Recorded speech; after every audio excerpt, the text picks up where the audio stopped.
What is going on, you guys? It is your boy Matt Talks Films. I am back with another video, and I am back with another review. And this time, I am talking about the newest Safdie film, not from Josh, from Benny, The Smashing Machine, starring Dwayne The Rock Johnson and Emily Blunt. And last week we had a classic film release, one battle after another. This week, do we have another one? It's The Smashing Machine. Now, before I get into this film and my ultimate thoughts about the film, because I have a lot, subscribe to this YouTube channel if you want to see more of my content and see this face more. Like and comment if you like this video and you agree with my thoughts, or if you disagree with my thoughts. And follow me everywhere at Matt Talks Films, whether it's Twitter, Instagram, or TikTok. Follow me everywhere at Matt Talks Films. Also, follow me everywhere at Matt Talks Sports if you want some sports content. I'm on Twitter, I'm on TikTok, I'm on Instagram, I'm everywhere. So follow me everywhere if you want to see more of this big bearded face on your screen, whether it's your phone, whether it's your laptop, whether it's your tablet, whether it's your TV. Let me know. Like, comment, subscribe everywhere you can get me at. Now, let's get into my thoughts about the Smashing Machine because God, I have a lot. And let's be honest here. On the way home, I was thinking about this film. I had so much to say. I wrote a long Letterboxd review. By the way, if you want to follow me at Letterboxd, follow me at Matty G's. It's a great page to follow, in my opinion, objectively. Now listen, on the way home, I had so much to say that I just had to get it out. And psychotically, I was talking to myself. It's one thing to talk to yourself, it's another thing to reply back to yourself. And I caught myself doing that. And I said, Matt, when you get home, you got to go straight to the computer screen. And that's what I'm doing right now, talking to you guys. The Smashing Machine. I want to preface my thoughts and my review about this film real quick. I am a major MMA fan. UFC is my favorite sports organization outside of the NFL, NBA, and UEFA. But I also love Pride. I wasn't old enough to watch Pride when it was live because honestly, I was about like not born or I was about like 6 to 7 years old when it stopped running. However, my mom got me this app, if anyone loves MMA and loves UFC, called UFC Fight Pass. And when I got UFC Fight Pass, I started to watch things chronologically like a TV show, whether it was UFC 1 to UFC 200. I also watched a hell of a lot of Pride events because I wanted to know the ultimate history about Pride MMA. And Pride MMA, the organization, is one of the most extravagant sports organizations of all time. It has some of the greatest fights of all time, and that organization will never die. Pride will never die. So I was eager and happy and hyped to see this film because one, it features one of the earliest pioneers of MMA in Mark Kerr, and also we're getting guys like Igor Vovchanchyn and Mark Coleman, and I was eager to see this film. So I just had to preface that. So there is a little bit of bias here because I love MMA and the UFC and Pride so much.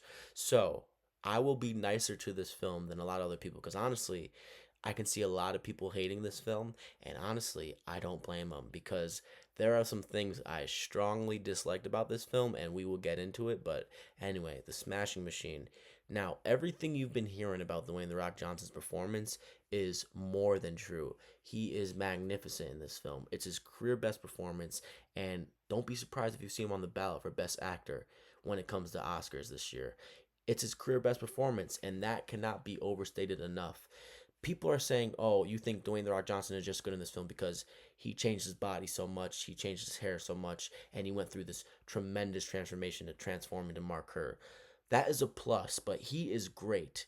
I want to see Dwayne The Rock Johnson be in more roles like this. He perfectly blends together gentle, sweet, and charismatic alongside the very dark history that Mark Kerr has. Mark Kerr is a person who was one of the earliest pioneers of MMA. Yes, he also struggled with a lot, whether it's opioid addiction and the struggle of losing and realizing you're washed and not as good as you were, and you're losing all of this greatness that you once brought up with you. And he was a fighter who quickly saw the era of MMA pass by him. The evolution of MMA quickly passed by fighters like Mark Kerr, like Mark Coleman, because they are wrestling dominant. And of course, they were going to dominate their early stages of MMA because a lot of dudes were just one sided. There was a lot of dudes who were just boxing guys or Brazilian Jiu Jitsu guys.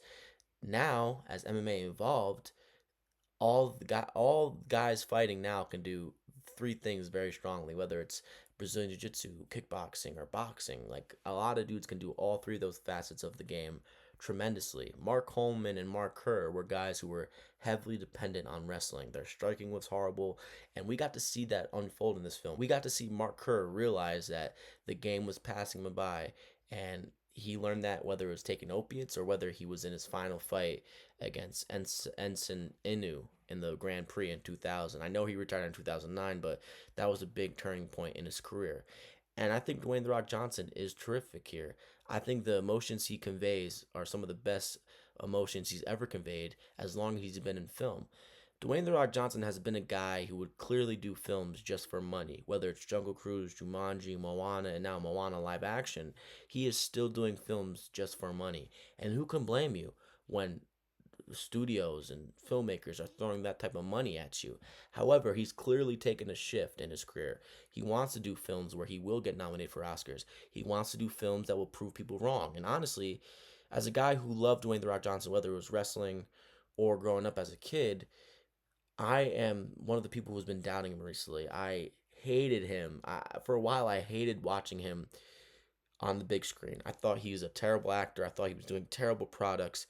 And now he's proving people like me wrong with doing a film like The Smashing Machine, because clearly this is a layered film. And clearly he had to do a lot to get ready for this role. And you can really see how locked in he was for this performance, whether it was transforming his body. Because, by the way, it's the most jacked Dwayne The Rock Johnson has ever been. There's a couple scenes in this movie where he literally took my breath away. That's how jacked this dude was. I mean, this dude was weightlifting, pumping iron in one of these scenes, and I'm like, my God. We all know Dwayne The Rock Johnson is a massive dude in general. But then you see him in this film, you're like, holy shit, did he take it up a notch? And then also, he is a tricky character in this film. He is a character who's struggling with addiction. He's a character who's struggling with a relationship with his partner and his soon-to-be wife, Dawn. And he is clearly struggling with the fact that he has to provide for Dawn and himself. And back then, MMA fighters were making decent money, but they weren't making nearly as good enough money as they are now. And that's why the climax of this event is the Grand Prix, because the winner of it gets $200,000. And to see Dwayne The Rock Johnson convey emotions, honestly, I don't think he's ever conveyed in a cinematic way in this film was impressive to me. To see him go through drug addiction, and I know he went through drug addiction in Pain and Gain, and he's actually really good in Pain and Gain, despite that movie being a bad movie. He conveys his struggle with opioids and losing way better than he ever has before. I mean, there are some really, really, really tender moments from Dwayne The Rock Johnson in this film. I was quite surprised. So he really balances being a gentle and sweet giant with being scary and a man who's seemingly about to lose it at any moment. At any moment in this film, so he really balances many emotions severely well in this film. Whether it's him being a gentle and sweet giant who is in touch with his feelings, while also being this drug addicted, opioid struggling man who is struggling with the fact that he is no longer as great as he was, and he begins to deal with this losing. And he also is battling his partner, because him and his partner are on many different wavelengths in this film. Honestly, frustratingly so, and that becomes the film's detriment, in my opinion. To see him battling the relationship struggles in this film as an actor from Dwayne The Rock Johnson was impressive. I do think him and Emily Blunt have some really good chemistry. I like Emily Blunt. She's one of the greatest working actors in Hollywood.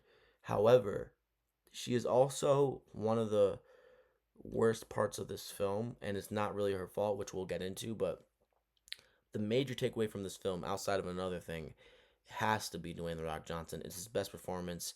He is absolutely one of the best performances of the. Obviously, one of the biggest takeaways, next to another one, which we'll get into in a little bit, is Dwayne The Rock Johnson's performance.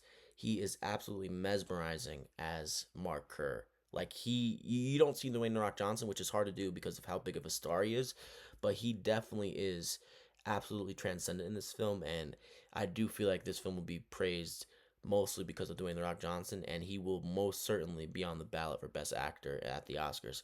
If he isn't, I'd be shocked, and it would be a misfire by the Academy. And we've seen the Academy do many misfires before, but this would be a big one. And Dwayne The Rock Johnson, this is everything I've been clamoring for you to do. You're doing something that you haven't done ever, and this film and this role that you did in this film is the biggest step you've ever taken in your career, and that's something to applaud because you are a notorious risk taker and you didn't take a risk in film yet, and this is your biggest risk, and I think it's going to pay off, and I think this is going to open up a lot of different avenues for you, which you're already rich. You're already accomplished a life that everyone would wish for, but this is something that can bring you into serious notoriety for the rest of film history if you continue to build upon this performance, which I think he would. And he delivers an emotional performance. He delivers a tremendously physical performance. The fight scenes and the workout scenes and the training scenes in this film are great. And I knew at least Dwayne The Rock Johnson would nail that because of his past and how he grew up in the entertainment business. And he delivers. I think Dwayne The Rock Johnson is terrific in this film, and it's everything you've been hearing about. And he is worth the price of admission alone. And there's more to love with this film, but he is the main reason you want to go see this film. You want to see Dwayne The Rock Johnson not look like Dwayne The Rock Johnson, not act like Dwayne The Rock Johnson, and do a hell of a job doing so, go see this film because it's his career best, and this is something that's going to lift him into a different stratosphere when it comes to film and acting. The second biggest takeaway of this film, and maybe the final biggest takeaway from this film for me, is Benny Safdie. If you're not familiar with the Safdie brothers, then honestly you shouldn't be watching this video, but it's his first solo feature-length film without Josh Safdie. Josh Safdie's releasing another film this year, Marty Supreme with Timothée Chalamet, which looks incredible. But Benny Safdie, I know this film is based on a documentary, which I haven't seen yet. Maybe I'll watch now since I've seen this film. But this film feels incredibly immersive, and it feels ridiculously like a documentary, which sometimes can be a detriment to a film if you feel too much like a documentary or too much like a Broadway play. But in this scenario, the way this film feels like a documentary is a really, really big compliment to the rest of the film. This film is immersive, it is personal, and it is intimate. And a lot of it is due to the brave and bold creative decisions by Benny Safdie. And you have to big up Benny Safdie here. The camera work in this film is tremendous, and it's one of the best parts of this film because sometimes by how the camera moves in this film, it kind of feels like you're a fly on the wall in Mark Kerr's life, or you're in the room with Mark Kerr and Dawn when they're arguing and having these tremendous and intense arguments. And I really appreciated that. And also, the atmosphere in this film is beautifully done. The atmosphere is something hard to nail when it comes to Pride's organization because Pride is one of the most extravagant organizations ever through any sport. The events they used to hold, if you look up some of the events they used to do on YouTube and, UFC Fight Pass, the events they used to hold and how they used to entertain the crowd in between MMA fights and even during MMA walkouts is something a sight to behold, even if you're not a fan of MMA. And Benny Safdie beautifully conveys that experience that everyone experienced during Pride. And I love the I really love the homages that Benny Safdie paid here and how much respect he paid to Pride and what that organization was. You can make about 10 to 15 films about Pride, and I don't think any of them would be better than this one. One, of how Benny Safdie displayed the extravagance and the grand spectacle of those events through this film, and two, how well he nailed the MMA scenes. The fight scenes in this film are brilliant, and it's really how these dudes fought back in the day. It's really how Mark Kerr fought. It's really how Mark Coleman fought, and it's really how Igor Vovchanchyn fought. And the training scenes with Bas Rutten are terrific, by the way. But Benny Safdie really, you can tell how much he loves and respects MMA and Pride through this film. And that's something I was maybe worried about heading into this film is how much respect and how much justice was going to be shown to Pride, the organization in this film. And I couldn't be more blessed and happy with what Benny Safdie gave us here.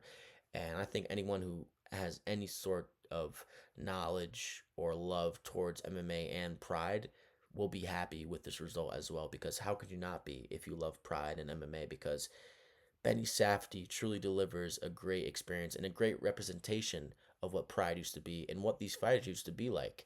So I really enjoyed that. Benny Safdie nailed the atmosphere. He nailed the feeling of this film being so unique and refreshing. It really does feel like a bold, creative take on the film. He easily could have made this film not feel like a documentary because this film is essentially inspired by a documentary consisting of the same subject matter, but instead he pays homage to that documentary, and this feels exactly like a documentary. Now, you can say he got out of hand with the last 30 seconds of this film with the real Mark Kerr, which would definitely take a lot of people out of the film, and it almost took me out of the film. But I didn't mind that. I actually kind of did like seeing Mark Kerr in 2025, and it's actually Mark Kerr, not Dwayne The Rock Johnson. But I do have a problem with the ending, but we'll get to that. So the biggest takeaways from this film are super, super clear to me, which is Dwayne The Rock Johnson and Benny Safdie, the filmmaker. I am ridiculously impressed with both of them. I can't wait to see what Dwayne The Rock Johnson does after this film. I know he has a Scorsese film lined up, and I can't wait to see what Benny Safdie does after this film because he absolutely nails it in every facet of the way. He takes bold, creative risks. He perfectly immerses the audience, and he pays respect and justice to the MMA community and the organization, the great organization that was Pride. So, another couple standouts in this film. Bas Rutten plays himself 20 years ago, which is incredible. And I'm going to be honest here. I love Emily Blunt. She is not bad in this movie. We'll get to what I didn't like about her and her character soon, but Bas Rutten is the second best performance in this film. Bas Rutten is honestly unbelievable in this film.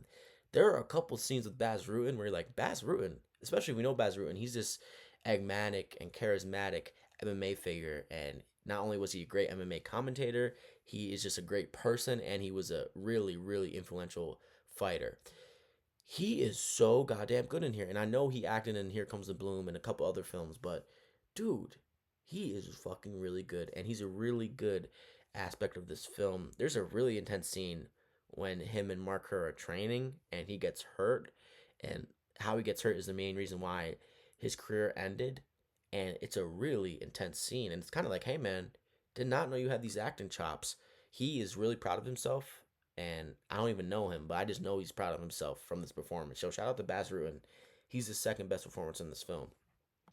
I also did like, despite me having problems ultimately with the performances, I did like the casting. Like Benny Safdie and company casted Alexander Usyk as Igor Vovchanchyn, one of the most influential and dangerous strikers of all time, especially in Pride.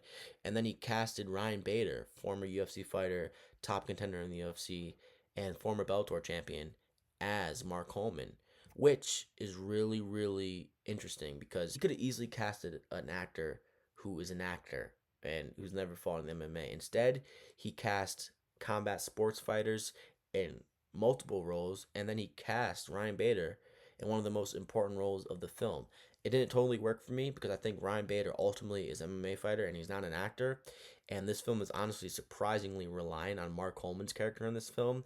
And honestly, Ryan Bader is not good, and we get too much Ryan Bader in this film. And I think that is a detriment to this film. But I do admire the bold and creative risk he takes, not only in the filmmaking, but in the casting department. There are a couple misses when it comes to the casting. Like Ryan Bader is fine in this film, but if there was a better actor as Mark Coleman, it would have been an even greater film. But at the same time, who can portray an MMA fighter physically more realistic than Ryan Bader or an MMA fighter? So it's really a rock and a hard place. But in my opinion, Ryan Bader is fine in this movie, but he is not a good enough actor to be having that much screen time. And surprisingly, he has a lot. Now, listen, I like this movie, and I think it's in my top 10 of the year. I think it's sitting at 10 at the moment, but there is some big problems with this movie that will affect a lot of people's opinions about this film. And honestly, if this wasn't a film about MMA and Pride, and if the MMA wasn't displayed so great, and if Benny Safdie's filmmaking wasn't so great, and if Dwayne The Rock Johnson's performance wasn't so great, it would be a bigger problem for me. But here are my major problems with this movie. And if I get angry, I'm not really angry. I'm just passionate about what I'm talking about. So anyway, I don't think I've ever said this before, but I think Emily Blunt might be overcast or miscasted in this film. This role she is playing as Dawn Kerr, Dawn Kerr, is a role that is so beneath Emily Blunt at this point of her career. Emily Blunt gives one of the best performances of the decade and certainly of the 2020s as Kitty Oppenheimer in Oppenheimer. She is terrific, and she is so below the good guy's wife that she plays in here. And not only she the good guy's wife in this film, she is a horrible character that could have went to someone else, and I wouldn't be so distracted that it's Emily Blunt. And Emily Blunt is good. She is good in this role, but I couldn't help but think that this is such a role beneath her.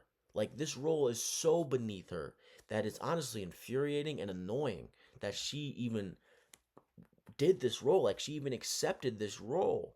You are so much more than the good guy's wife in the world of film, Emily Blunt. Like, you need to have a talk with your agent. You need to do something because you should be headlining films. You should be fucking dominating films. And yeah, you are a pivotal part of this film, but you did not and should have not been in this film because the character you are asked to play is such a nothing character, and honestly is such a waste. Dwayne The Rock Johnson and her do have remnants of chemistry. However, it is not enough chemistry to make that role work. And Emily Blunt is not a great enough actor, and that's not even nothing against her. She is not a great enough actor to make this role worth something because ultimately, Dawn Kerr is a person who is a detriment to Mark Kerr's career. You're supposed to hate her in this movie, or at least that's how it felt to me. You're supposed to hate Dawn Kerr. She is not a good influence on Mark Kerr. She is a disrespectful partner. She is drinking and doing drugs in front of Mark Kerr after he got out of rehab and is sober. She is one of the main downfalls of Mark Kerr's career. And that's about it. There's nothing interesting to her character. There aren't these moral dilemmas. She's just straight up a bad person. And Emily Blunt could have played something else or did something else. I don't know what's on her table when it comes to the next film she's doing, but this role felt so beneath her, and it felt like such a waste of a tremendous talent in Emily Blunt. And I really wish someone else played this role because this could have gone to someone who's up and coming and maybe has a future in film, or it could have gone to someone way below Emily Blunt's level because it does feel like she stooped down to her level here, and it kind of feels like she knows that. I'm really confused why she even did this movie. I know her and Dwayne have a good relationship in real life, and they've done films in the past, Jungle Cruise or whatever the fuck. But this really felt like a misfire. It felt overcasted. It felt miscast. Whatever word you want to use. And Emily Blunt is one of the best actors in Hollywood, like I've said, but she should have not done this role. And I think that's evident to anyone who watches this movie.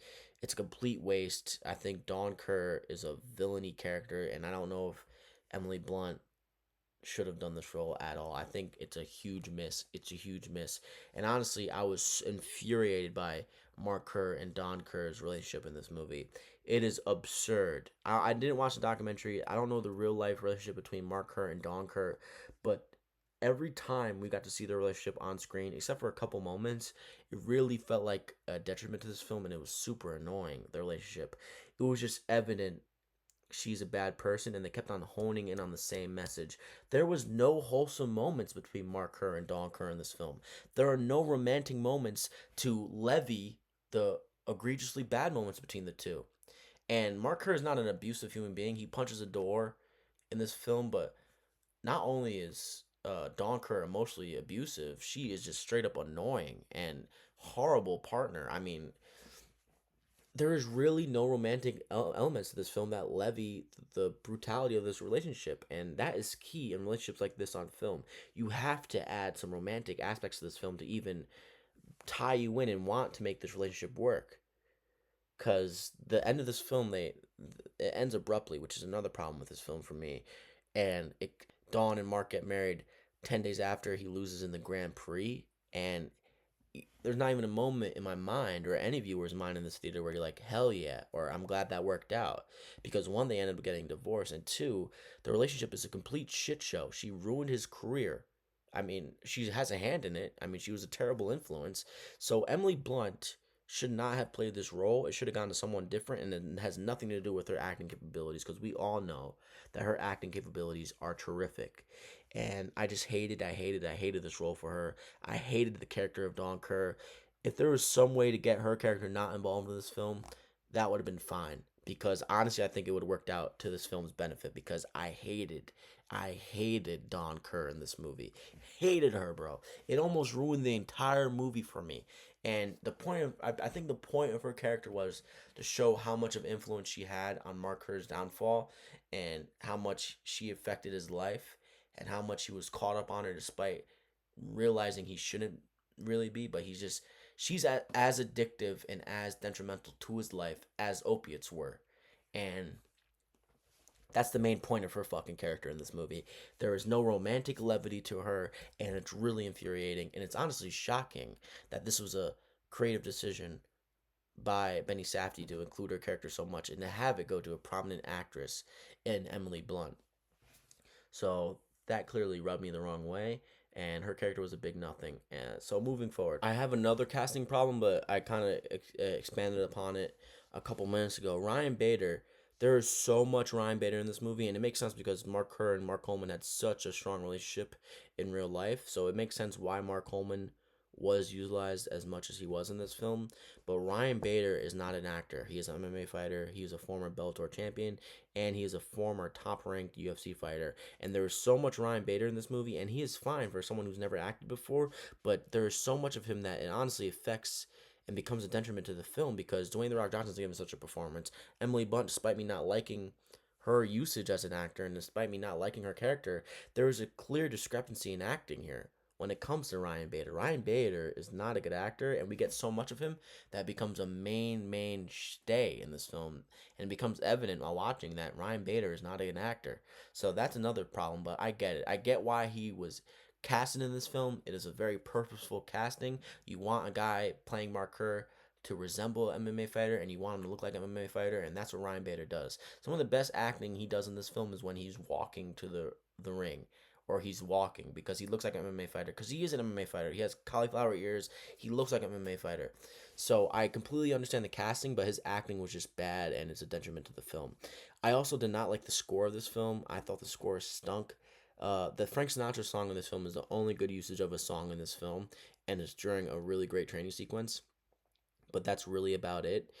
When it comes to the score, I really did not like the score at all. And another thing that is the biggest problem in this movie for me, which almost changed the complete tide of this movie, was the ending. This ending felt so abrupt, so unresolved, and so goddamn weird. It just felt so rushed. It really did. And this is spoiler territory. This is the only spoiler I will give for this movie. It ends. He loses in the Grand Prix. It's this big event. For people who don't watch MMA or don't know the events that followed, you would think Mark Coleman and Mark Kerr are setting up to face on a collision course, and they don't, because Mark Kerr loses to Edson Inu in the Grand Prix. If he would have won that fight, he would have had a chance to fight Mark Coleman. But he loses, and the main reason why he loses is because he goes from training with Bas Rutten in LA, away from his partner, to going back home and falling back into the habits of drinking and being around his partner. And it's a really toxic relationship. So toxic they get back into an argument, and she almost kills herself. And that's one of the big climaxes of the film. And then we fast forward to Japan, and Grand Prix is unfolding. So he loses to Enson Inu because he is so paralyzed by the past events leading up to this, whether it's him, his trip to the hospital, him dying almost and then being brought back to life, and then him losing, even though it turned out to be a no contest, him losing but prior to being undefeated, and then the events that happened at his house with his wife, aka girlfriend, and Dawn Kerr, where she almost took her life and she was emotionally manipulative towards Mark Kerr. So that's why he loses, because all those thoughts are going on in his head while he's fighting, and he went away from his peace and his celldom in Bas Rutten, and that's how the fucking movie ends, pretty much. Really, we get to see Mark Kerr compete and win in the Grand Prix. And Mark Coleman is such a great friend of Mark Kerr. He's always there for him when he needs him, when he's going through these hard times. He's even giving Mark Kerr the advice is, hey man, like, you got to get away from this girl while you're in fighting. You can't drink 2 weeks prior to a fight. And we get to see Mark Coleman win. And then the last shot of Dwayne The Rock Johnson in this film is him showering with a slight smile on his face. And we get a quick shot of Mark Coleman, aka Ryan Bader, holding his belt, sitting in the room, reminiscing on how much money he won and how he's going to provide for his family. And then the next shot we get is Mark Kerr, the actual Mark Kerr in 2025. And we see him grocery shopping, going to his car, and then he opens his car, puts his groceries in the car, and then he breaks the fourth wall and says, "I'll see you guys later." It is maybe one of the worst endings of the year, and it almost fucked me up to the point where I enjoyed so much of this first hour. I enjoyed the first hour and a half of this film, and then the ending is ridiculous. It is so fast, it is so abrupt. You feel like nothing of substance panned out or worked out cinematically or narratively, and it almost ruins the movie. If it wasn't for how great the first hour or so of this movie was, the ending ruins the film. It ruins the film, and it honestly almost made me knock off a star. So I gave this movie a 4 out of 5 on Letterboxd. Translates to 8 out of 10 and 80 out of 100. But I was close to 3.5, 3 during the ending. But then I had to sit with myself in the parking lot and say, hey, you really enjoyed the hour of this film. Are you going to let the last 30 seconds of this film ruin your opinion? Yes, I think the ending of this film was rushed. Yes, I think the ending of this film was abrupt. Yes, I think the ending of this film was too bold of a creative risk. Yes, I do. I think it was a misfire.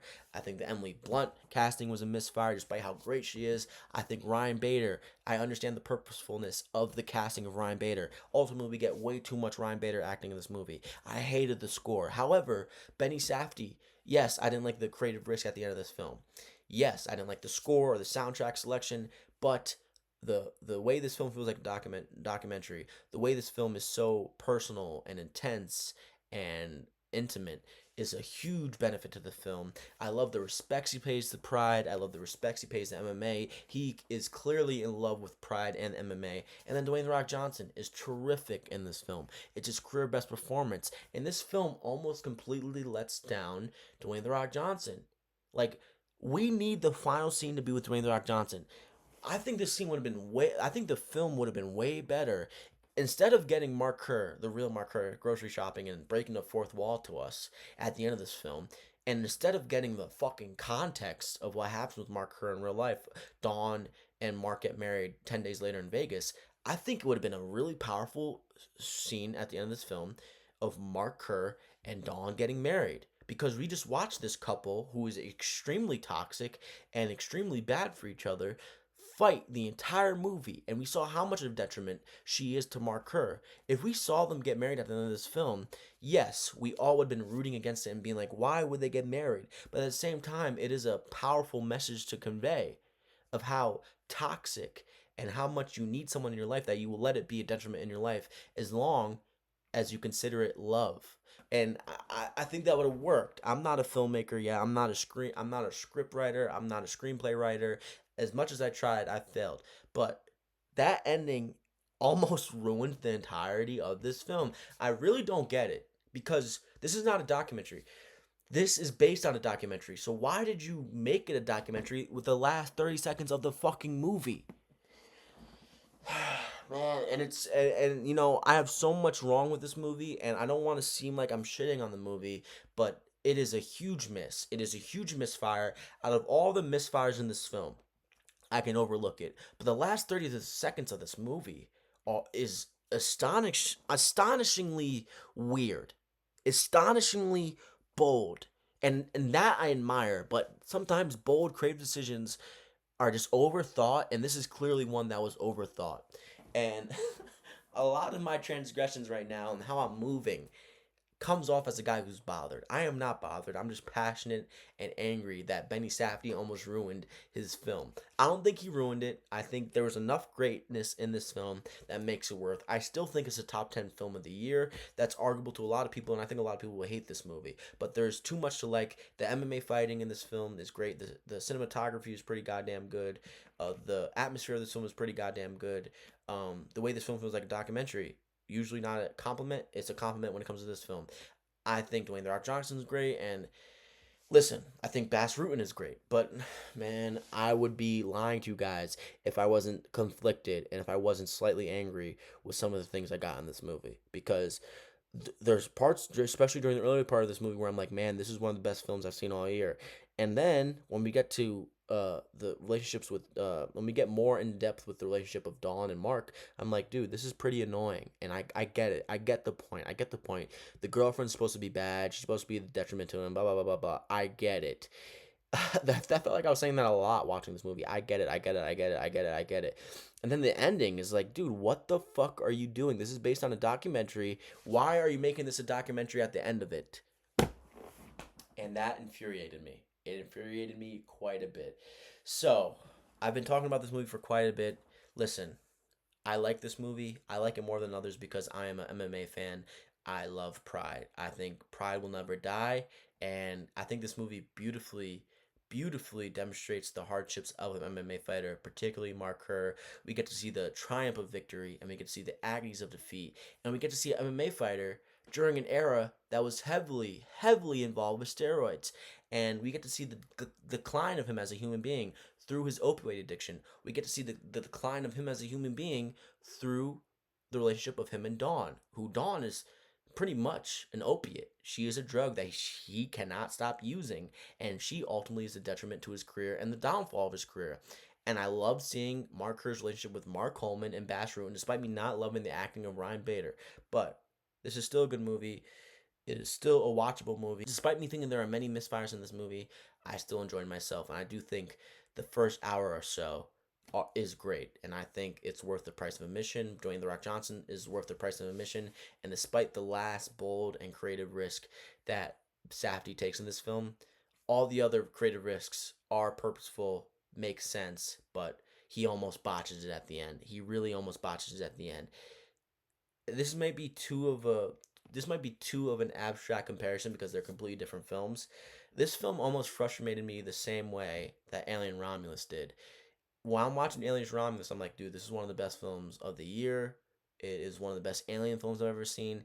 And then, if you've seen that film, they just go on to completely ruin it. And despite me still thinking it's a good movie, despite me thinking that movie's still good afterwards, and a couple years removed from it now, the the glaringly bad things in that movie outweigh the tremendously great things in this movie. This film, similar to Alien Romulus, has tremendously great things in it, whether it's performance, whether it's the filmmaking, and whether it's the immersion of the atmosphere. The bad things in this film are almost more worth talking about than the good things. So, this is a 4 out of 5, 8 out of 10, 8 out of 100, maybe 78 out of 100, along those lines. But this is a good movie, despite how much I ragged on it to end this video. It's a top 10 movie of the year. It's at 10 right now. It probably falls out of the top 10 as this year and these months go by in 2025. But listen, go see this movie, form your own opinion, and then come back to this video and let me know if I was bugging or you completely agreed with my outrage and my praises for this film.